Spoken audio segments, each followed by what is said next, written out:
تو دیکھیے زین میں ہے، زین ایک جگہ ہے کوئی 200 کلومیٹر اندازاً ڈیرہ بگٹی سے، کہا جاتا ہے کہ وہاں اس سے زیادہ گیس ہے جتنی ڈیرہ بگٹی میں ہے، وزیرستان میں گیس ہے، لیکن او جی ڈی سی کوئی کام کرے گی تو تب ہے نا، آپ آرگنائز کریں گے، آپ کے پاس ایک بڑا منصوبہ ہوگا۔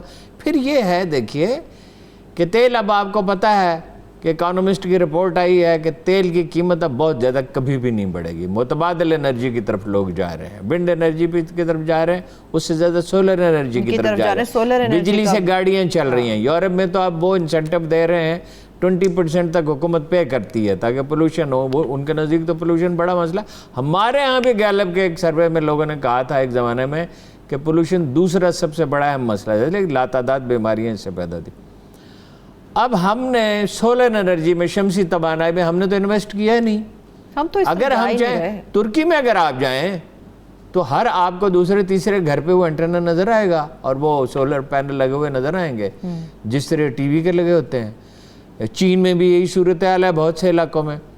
اگر ہم ان کے پاس سے وہ ٹیکنالوجی ٹرانسفر کر سکتے ہیں، اگر ہم چاہیں، ہمارے ہاں تو سارا سال سورج چمکتا ہے بیشتر علاقوں میں، مگر ہم صرف جا نہیں رہے۔ اگر ہم، ہاں ظاہر ہے، وہ تو آج اگر شروع کریں گے تو برسوں بعد اس کے نتائج نکلیں گے۔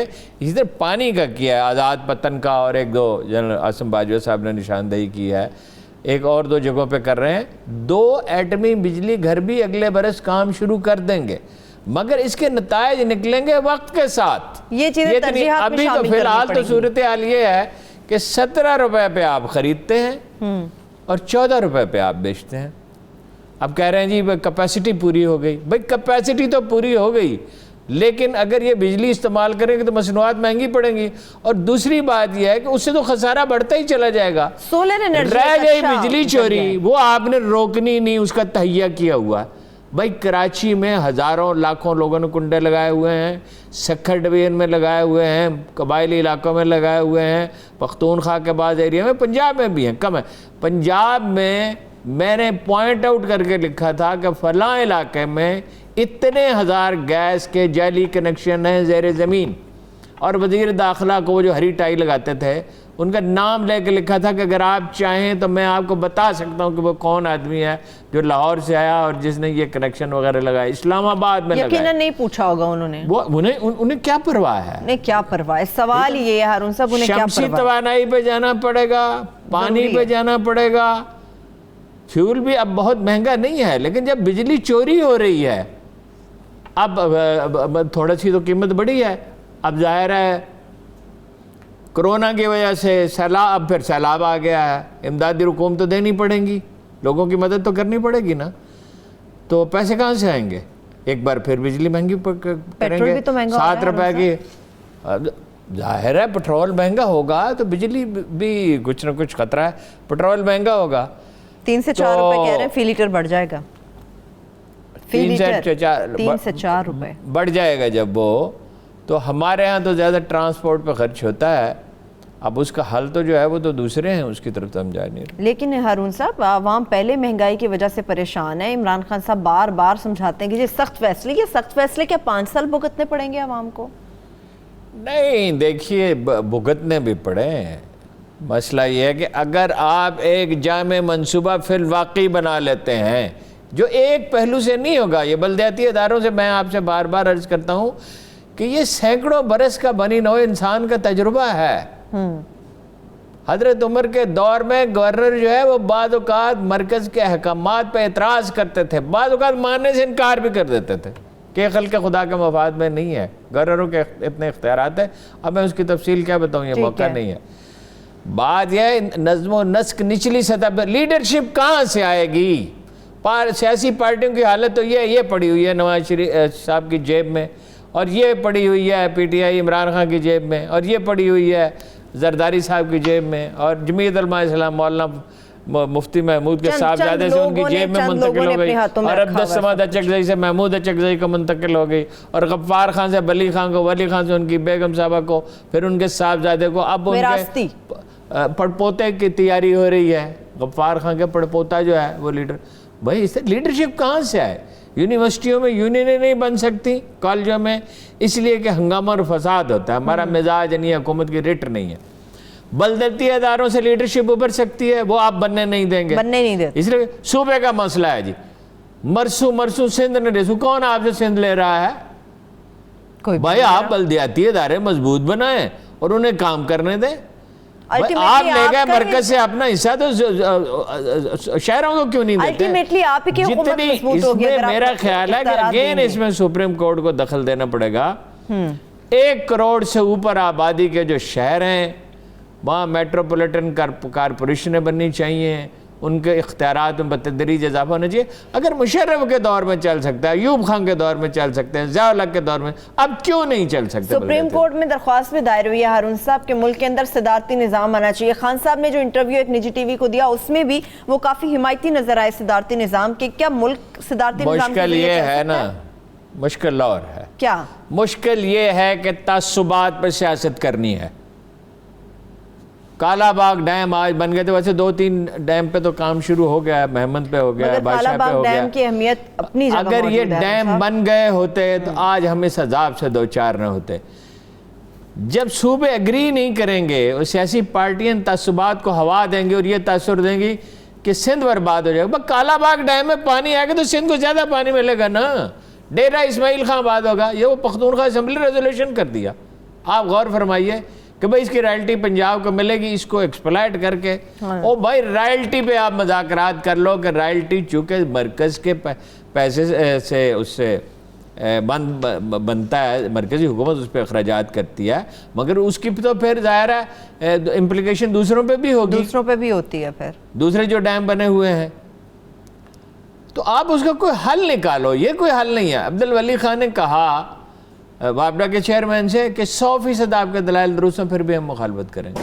اس کے بعد پہ کیا بات کرنا باقی رہ جاتی ہے؟ صدارتی نظام جو ہے obviously ہمارے مزاج کو زیادہ سوٹ کرتا ہے، لیکن وہ طاقت سے تو مسلط نہیں کیا جا سکتا نا۔ تو قوم میں کوئی اتفاق رائے پیدا کرنا ہوگا، فعال طبقات اس کے لیے سرگرم ہوں گے۔ اب یہ کیا ہے، جاگیردار صاحب آ جاتے ہیں، کام کا کوئی آدمی ہوتا نہیں ہے، تو اب اسلام آباد ہائی کورٹ نے کہا کہ یہ وزارتیں نہیں چلا سکتے۔ یہ پولیٹکس نہیں ہو جائے گی پھر؟ اس زمرے میں نہیں آ جائے گا، یہ سیاست کے زمرے میں نہیں آ جاتی اس طرح کے بیان؟ بات آتی بھی ہے کہ اعتبار سے، لیکن اب وہ وزارتیں نہیں چلا سکتے۔ میں اس پہ بریک سے واپس آ کے بات کر لیتی ہوں۔ سب ایک چھوٹی سی بریک کی طرف چل رہے ہیں، جب بریک سے واپس آئیں گے تو اس حوالے سے بھی گفتگو کریں گے، مگر خاص طور پہ 9 محرم الحرام کے حوالے سے خصوصی گفتگو ہوگی۔ ہمارے ساتھ رہیے۔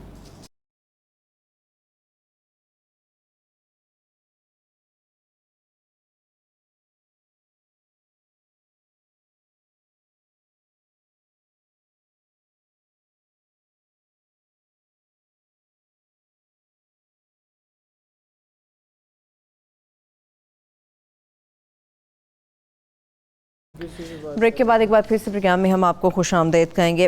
ہارون صاحب، ایک تو اسلام آباد ہائی کورٹ کی آپ نے گفتگو کی تھی، اس کے بعد آگے دیکھیے نا، یعنی قانونی اور اخلاقی پوزیشن ایک ہو سکتی ہے اور عملی صورتحال دوسری ہو سکتی ہے۔ وہ جو ان کے ساتھی تھے جن میں مقدمہ چل رہا ہے زرداری صاحب کے، وہ ہر سیکٹری جانتا تھا، انور مجید صاحب کے زرداری صاحب کے آدمی ہیں تو ان کی بات سنتا تھا اور اس پہ عمل کرتا تھا۔ اگر چیف ایگزیکٹو یعنی وزیر اعظم یہ طے کر لیتا ہے کہ اس کو سپیس دینی ہے فلاں آدمی کو، تو ظاہر ہے بیوروکریسی اس کی بات سنے گی، نظر انداز کیسے کر سکتی ہے؟ پنجاب کی بیوروکریسی سن رہی ہے گلزار صاحب کے گفتگو یا باتیں جو وہ کہتے ہیں؟ وہ تو دیکھیے اس کے ٹیکٹ فل ہونے پہ بھی ہوتا ہے نا، وہ کتنا ٹیکٹ فل ہے اور کتنا کام لے سکتا ہے۔ پہلے سے تو صورتحال بہرحال بہتر ہے، کافی بہتر ہے، نسبتاً متعارف ہو گیا۔ ٹھیک ہے ہارون صاحب، محرم پہ میں نے بات کرنی ہے، مگر جو حضرت داتا گنج بخش رحمۃ اللہ علیہ کے مزار کو غسل دیا گیا ہے، نوجوان نسل کو یہ پتہ ہے کہ یہ سب ہوتا ہے، مگر ان کی تعلیمات کیا ہے، اس کے بارے میں کچھ بیان کیجئے۔ سید حجویر مخدوم امم، اقبال نے کہا سید حجویر مخدوم امم، مرکد او پیر سنجر راہ حرم، خاک پنجاب از دم او زندہ گشت، صبح ماہ از مہر او تابندہ گشت۔ یعنی وہ امتوں کے قوموں کے سردار ہیں، اور ان کا جو مزار ہے وہ پیر سنجر کے لیے حرم کسی حرمت رکھتا ہے. کسی حرم تو نہیں کوئی چیز ہو سکتا. وہ تو ہسپانیہ کے بارے میں بھی کہا, ہسپانیہ تو مانند حرم پاک ہے تو میری نظر میں, خاموش اذان ہے تیری عبادت سے. ویسے یہ دیکھیے یہ سلسلہ ہے ایک نور کا. کچھ دانا لوگ ایسے ہیں, بزرگ مہر میں نام نہیں لینا چاہتا, آج کل تو بالکل ہی جی نہیں چاہتا کسی کا نام لینے کو, جو کہتے ہیں کہ تسبب جو ہے وہ ایک پیرالل مذہب ہے, متوازی مذہب ہے. اچھا, خدا کے بندو, کشف المحجوب میں لکھا ہے کہ جو تصوف پابند شریعت نہیں ہے وہ زندیق تو پیدا کر سکتا ہے, صدیق پیدا نہیں کر سکتا. دیکھیے ان کا کمال کیا ہے جناب علی بن عثمان حجویری کا. ابھی وہ نوجوان آدمی تھے تو محمود غزنوی ان کی خدمت میں حاضر, اسی محلے میں رہتے تھے. فرمایا کہ میں جامع اموی میں, جو پہلی بہت بڑی مسجد تھی اپنا عالم اسلام میں, اب بھی باقی ہے, تو وہاں میں سویا پڑا تھا تو جناب رسالت مآب صلی اللہ علیہ وسلم کو میں نے دیکھا خواب میں. تو میں اٹھ کے خواب میں دیکھ رہے ہیں, ان کے قدم لیے, اور وہ تو ایک بزرگ کو جو بہت یعنی ضعیف نظر آ رہے تھے, بائیں ہاتھ لیے ہوئے تھے جناب رسول اکرم نے. تو عرب جب کسی کو بائیں ہاتھ لیتے ہیں تو اس کا مطلب اسے پناہ دی جاتی, اس کو پناہ دی. ہاں, پناہ دی. تو پوچھا یا رسول اللہ یہ کون ہے؟ تو انہوں نے کہا یہ تمہارے امام ہے ابو حنیفہ. تو اس کے بعد وہ پہنچتے ہیں, اور امام ختلی جن کا مشہور جملہ ہے جو ہمیشہ اہل تذبذب دہراتے ہیں کہ یہ دنیا ایک دن کی ہے اور ہم نے اس کا روزہ رکھ لیا. یہ وہی لوگ ہوتے ہیں نا جو دنیا کو بدل ڈالتے ہیں. یعنی وہ تو خیر بہت ہی بڑے لوگ تھے, لیکن قائد اعظم جیسے لوگ, اقبال جیسے لوگ جو اپنی ساری زندگی فیصلہ کر لیتے ہیں, نظر کر دیتے ہیں, تو وہی دنیا میں تغیرات لاتے ہیں. تو امام ختلی نے فرمایا کہ جاؤ انڈیا جاؤ. رسول اللہ نے بھی وہ کہتے ہیں کہ مجھے اشارہ کیا. تو میں نے پوچھا, کراچی میں پوچھا ہوگا کہ وہاں تو ہم پیر مکی ہمارے بھائی موجود ہیں. ویسے یہ بی بی پاک دامنہ جو ہے یہ کہا جاتا ہے جناب امام حسین اور حسن کے چچا زاد بھائی تھے, عقیل ان کا نام تھا, عقیل بن مسلم, جناب عقیل. تو وہ ان کی صاحبزادی تھی. کئی روایات ہیں کہ یہاں 40 دن آپ نے عبادت کی جناب حضرت گنج بخش. تو وہ ایک کیفیت ہوتی ہے ایسی جگہوں پہ. تو خیر وہ تشریف جب لائے تو ان کا تو جنازہ جا رہا تھا, یعنی جن کے بارے میں انہوں نے کہا کہ وہ ہمارے تو بھائی وہاں موجود ہیں, ان کا جنازہ جا رہا تھا. اور اس کے بعد یہ ایک ٹیلہ تھا, یہاں تشریف فرما ہوئے, اور علم کا ایک بے کراں سمندر تھا. 30-40 زبانوں میں اس کا ترجمہ ہو چکا ہے کشف المحجوب کا, اور ہوتا چلا جا رہا ہے. اور کہا جاتا ہے کہ ایک لفظ اس کتاب کا بدلا نہیں جا سکتا. ایک خط کے جواب نے لکھا, اور اس کا مرکزی مضمون کیا ہے کہ انسانی نفس کس طرح آدمی کو دھوکہ دیتا ہے, کس طرح آدمی فریب میں پڑتا ہے, اور اس کی فرسٹ پرائرٹی اعلیٰ ترین ترجیح اس میں گم ہو جاتی ہے, دنیا کے مغالطوں میں پڑتا ہے. اور یہ کہا جاتا ہے کہ جو آدمی اس کتاب کو پڑھ لے گا اور سمجھ لے گا, یہ خواجہ معین الدین چشتی نے کہا تھا نا کہ جس کو کوئی مرشد نہ ہو یہ کتاب اس کی مرشد ہے, اور ہم نے اپنی آنکھوں سے یہ ہوتے ہوئے دیکھا ہے. یعنی پروفیسر احمد رفیق اختر سے پوچھا کہ آپ نے کشف المحجوب کتنی دفعہ پڑھی ہے؟ انہوں نے کہا میں نے پڑھی نہیں ہے, مجھ پر بیت گئی ہے. اور انہوں نے کہا میں بہت اساتذہ کے پاس گیا, میری تشفی نہیں ہوتی تھی, مگر جب میں نے اس کو پڑھنا شروع کیا, قرآن کریم تو پڑھا, ظاہر ہے اصل کتاب, اصل چیز ذالک الکتاب, اصل کے تو وہ اللہ کا. تو وہ کہتے ہیں کہ مجھے اطمینان ہو گیا. مجھے جب کوئی سوال ذہن میں پیدا ہوتا تھا تو اس کا جواب سب سے بڑے ماہر نفسیات تو یہی ہوتے ہیں, یہی لوگوں کا علاج کرتے ہیں اور انہیں راستہ دکھاتے ہیں. اور راستہ وہ جناب شیخ عبد القادر جیلانی نے بھی غالباً یہ بات کہی, اور شاید جناب جنید نے بھی کہی کہ ہم لوگوں کو اپنی طرف نہیں بلاتے ہیں, ہم لوگوں کا ہاتھ پکڑ کے انہیں اللہ کی دہلیز پہ لے جاتے ہیں. مسجد میں لے گئے, عبادت کی طرف لے گئے, خدمت خلق کی طرف لے گئے, وہاں چھوڑ آتے ہیں. باقی سالک کی مرضی ہے، وہ جتنی جستجو وہ کرے گا، وہ جتنی ریاضت کرے گا اور جتنی صفائے قلب اس میں ہوگی، تو اس کی تعریف یہ کی جاتی ہے کہ تصوف حریہ، تصوف آزادی ہے۔ کس چیز سے؟ ادنا خیالات سے، گناہ سے، خرابی سے، خود غرضی سے، حسد سے، بغض سے، اناد سے۔ تصوف کو عاجزی بھی کہا جا سکتا ہے ہارون صاحب؟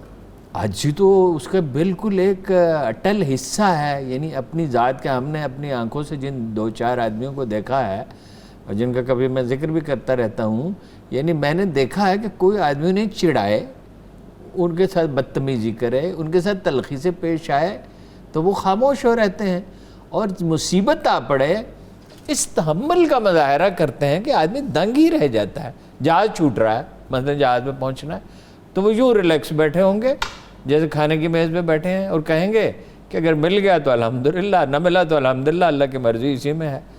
کسی تکلیف میں، کسی پریشانی میں، کسی صدمے میں، ایک صاحب ہے مکان گر رہا تھا، اس کی چھت پہ بیٹھے تھے، ساتھ کھدائی کی گئی، پلازہ کے لیے کھدائی کی گئی تو اب دیوار گرنا شروع ہو گئی، اور اس گھر میں 15 20 25 30 آدمی ہیں۔ وہ آرام سے اس کی سیڑھیاں اترے، ان سے کہا بھائی اینٹیں لگاؤ، یہاں یہ کرو، جلدی سے کرو۔ اس کا گلہ نہیں کیا ان سے، جھگڑا نہیں کیا ان سے، بعد میں اس کا ذکر ہی نہیں کیا۔ یہی تصوف، یہ لوگ ہیں جو دیکھیے بائی ایگزامپل لیڈ کرنا پڑتا ہے۔ اب ایک آدمی بیٹھا ہوا ہے جو دنیا سے کچھ نہیں چاہتا۔ اللہ کے رسول نے فرمایا میری امت کے علماء جو ہیں وہ بنی اسرائیل کے انبیاء کے مانند ہیں۔ یہی وہ لوگ ہیں، کہیں کوئی داغ نہیں، کبھی جھوٹ نہیں بولا، کبھی کسی سے کوئی چیز کبھی چاہی نہیں، کبھی کسی سے کچھ مانگ نہیں، ہمیشہ دنیا کو عطا کیا۔ ہارون صاحب میرے پاس آخری چند منٹ ہیں۔ محرم الحرام کے کل انشاءاللہ تعالیٰ 10 محرم کے حوالے سے مکمل پروگرام مقابل کے اندر بات ہوگی، مگر محرم الحرام کے اس مہینے کی اہمیت اور فضیلت کے اوپر اگر چند منٹوں میں ہم کچھ بات کریں۔ دیکھیں گزارے یہ ہے، میرے لیے بہت مشکل ہوتی ہے اس میں کل تیاری کر کے آؤں گا، اس لیے کہ بڑا بوجھ طبیعت پہ پڑتا ہے۔ یہ ایسا سانحہ ہے، دیکھیے قرآن مجید کہتا ہے وَلَنَبْلُوَنَّكُمْ بِشَيْءٍ مِّنَ الْخَوْفِ وَالْجُوعِ وَنَقْصٍ مِّنَ الْأَمْوَالِ وَالْأَنفُسِ وَالثَّمَرَاتِ۔ یہ خوف سے آزمائیں گے، بھوک سے آزمائیں گے، جانوں کے نقصان سے آزمائیں گے۔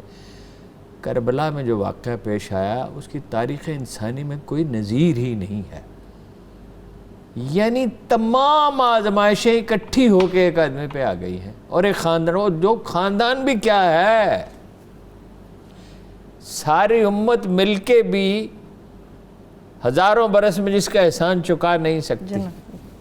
اس میں ایک آدمی کھڑا ہوا ہے اور وہ یہ کہتا ہے کہ مجھے واپس جانے دو، یا مجھے یزید کے پاس لے چلو، یا مجھے سرحد پہ جانے دو، میں جہاد میں حصہ لوں گا۔ اور یہ بات بھی اس کی نہیں مانی جاتی، اور پانی لینے کے لیے جاتے 40-50 کلومیٹر کے فاصلے پہ تھا فرات، تو وہ راستے میں امبش کیا جاتا ہے انہیں۔ اور اس میں کمال یہ ہے جس پہ بہت کم غور کیا جاتا ہے کہ جناب امام کو اپنی کوئی فکر نہیں ہے۔ وہ فرماتے ہیں کہ روشنی بجھ گئی، صرف تلچھٹ باقی۔ انہیں تو صرف اس کا صدمہ تھا کہ یہ نور گم ہو رہا ہے۔ دیکھیے یزید کی بیعت تو جبرن لی گئی، اب لوگ بات کرتے ہوئے جھجکتے ہیں اور پوری بات کرتے نہیں ہیں، جبرن لی گئی۔ مگر اور جو اس کی زندگی تھی وہ اس وقت بھی ویسی تھی، بعد میں تو خیر کیا کیا اس نے کیا۔